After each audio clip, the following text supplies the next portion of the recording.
Hi you guys, welcome back to my YouTube channel. So don't know if you've realized, but I haven't been able to create anything for the past 2 to 3 weeks, I would say, which is long. I don't like to be MIA for so long, especially because I want to create stuff and put stuff out. It makes me really happy. So it's been a bit of a challenge to come up with something. I've been going through something emotionally at work, so it's been really hard to be able to put out content that I would like, that I think is worthy enough also to put out, because that's my kind of responsibility, not to just dish out mediocre, not nice work. So today we're speaking about creative block. I've had a creative block for some time now, and because I've always been in the creative world where I studied advertising and fashion design and wedding invitations and all sorts of creative work, I've realized that there are times where you just can't think. You go a little bit blank, not a little bit, like extremely blank.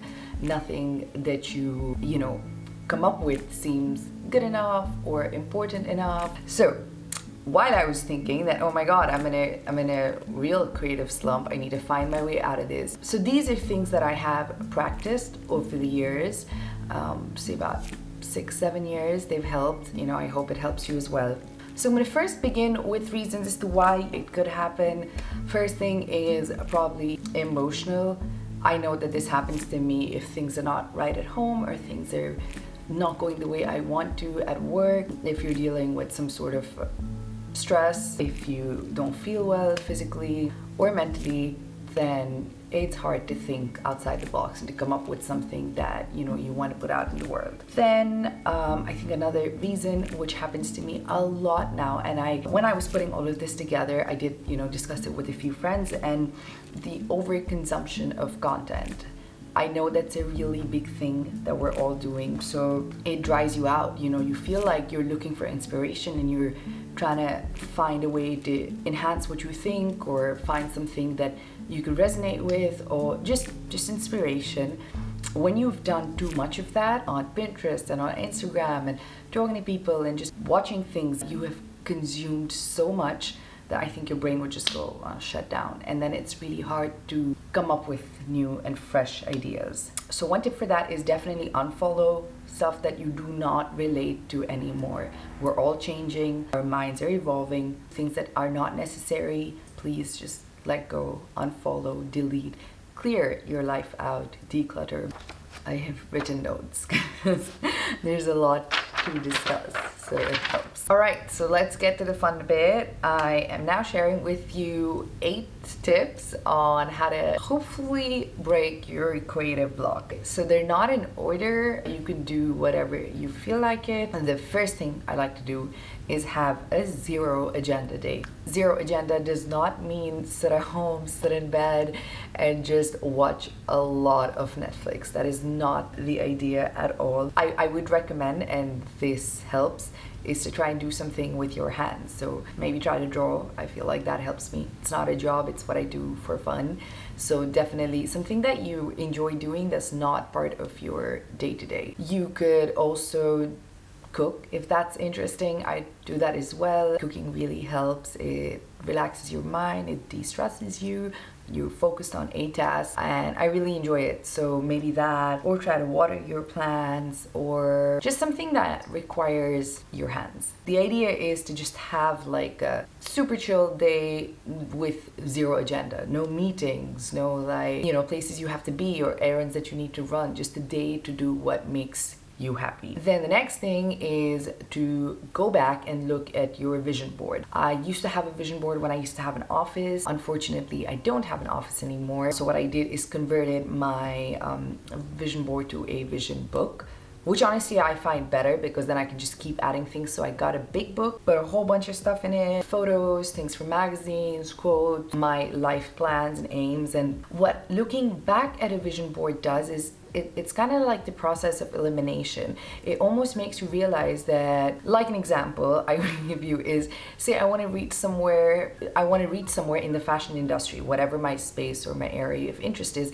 I know that that's somewhere I want to reach. And so last week I was like, okay, I'm actually buying carrot cake for my husband, and I haven't been able to find the perfect carrot cake. So I wanted to create content around that. And I was like, you know, I'm just gonna go to all the places that have been the most recommended, try all their carrot cakes, and maybe do that. Now that's a fun thing to do.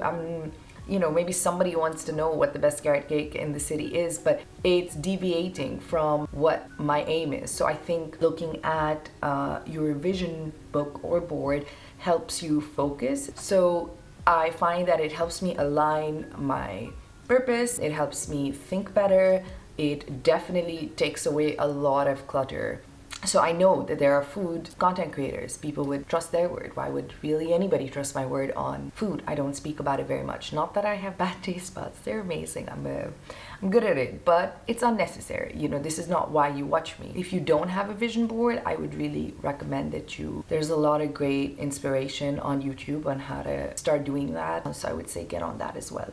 Number 3 is find somebody to talk to who understands your creative life. Not everybody in your life understands all the stuff you're doing, and that's fine. I have compartments. I speak to my mom about certain things, my brother about certain things, my best friend about certain things, my husband about certain things. Lucky for me, my husband gets a gist of everything that's going on, and I'm really happy at how that works out for me. But a lot of my creative breakdown, and I cannot tell you how lucky I got with this, that my best friend and I can speak about it at length. It's been a lot of effort over the years, of course, and all of that, but we get each other's mindset. I don't have to sit and explain anything for hours for her to understand, but also she's very critical of, you know, how I think, and very good with throwing ideas, and I actually am receptive also. Sometimes if somebody else gave me an idea, maybe I wouldn't take it so well. So find that person that you listen to and who also listens to you, who also understands your line of work, what your purpose is. Speak to them, discuss it. The ideas are just gonna flow. So I love you, Shma. Thank you. Number 4 on the list is to consume content that feeds your soul. I know earlier I said that the overconsumption of content can really block you and inhibit you from doing great work, but consuming content wisely, inspirational content, can really help stimulate your thinking process. So in my case, it's podcasts. I find them way more interesting, and also they sit in my mind really well for like a long time versus watching video content, just simply because the visuals kind of distract me. So I find that audio works for me in that case. Make sure what you're consuming helps you, and I think that you would find a lot of inspiration in those spaces. Even maybe reading a magazine or looking at some coffee table books, I find that that really helps me as well. So the next step is to write down your thoughts. I have a morning journal that I write in, so it's got different activities and I just kind of follow that and I do what it's asking me to do. I write in my gratitude journal every night, and then during the day I write in my diary and I write any ideas that come to me as well. So a lot of writing in the day. I also work better with a pen and paper over the phone. The idea of writing is for clarity. It just helps eliminate a lot of things, or you know where to, like, how your thought process is being formed and in which direction you want to take it. So just layout, structure, all of these things, I find them just easier when it's done on paper. So when you're writing what you're thinking, it becomes more real and it becomes more clear. Another important thing to do is to meditate. I hope that you are at that place in your life where you have understood or trying to practice it as much as possible. Honestly, there's no right way, I think, to do it. I am trying to get very good with my practice. There are months that I'm really good and then I'll stop and get lazy, but meditation in life just generally adds a lot of value. So when you can't think straight, I find that it helps a lot. Just I have 3 different ways of meditation and I do them as and when like whatever the situation sort of requires. So one is definitely just sit in silence. I find that the hardest because I've always had some sort of guided meditation, but when I'm really, you know, just when I can't think straight at all, I know that like sitting in silence is sort of maybe the quickest way for me to get to somewhere. So just sit in silence, light a candle, and just focus on your breath. Another type of meditation that I do is chanting. That really helps me calm everything. Like I feel like I'm inside Zen. It's amazing. That really helps me as well. More to declutter, definitely declutter my mind.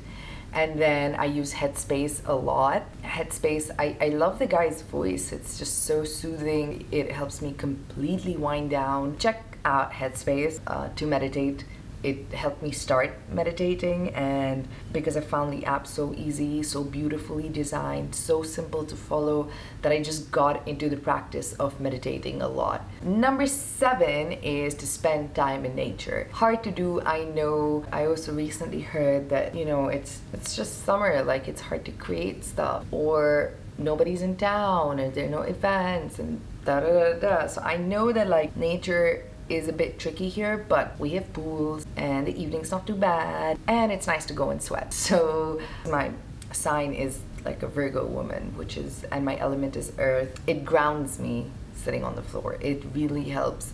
I feel like I'm part of the world and the earth, and I feel more centered and I feel calm. So just sitting down, sitting at the beach, sitting at the park, sitting anywhere. So like anything that feeds your soul a bit, kind of makes you see the bigger picture, spending time in nature.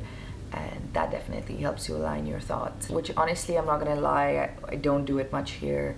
So that's why when I travel, I absolutely love it. Spending time at the park, whenever we're away, is like a highlight of our trip. I also love when the moon and the sun are up at the same time. Sometimes I'm driving, but I'll just stop my car, take a minute, chill. I learned this from my friend. It helps her to think critically. It helps her to clear her thoughts, really come to terms with who she is. Okay, and my last is exercise. I work out, I enjoy it.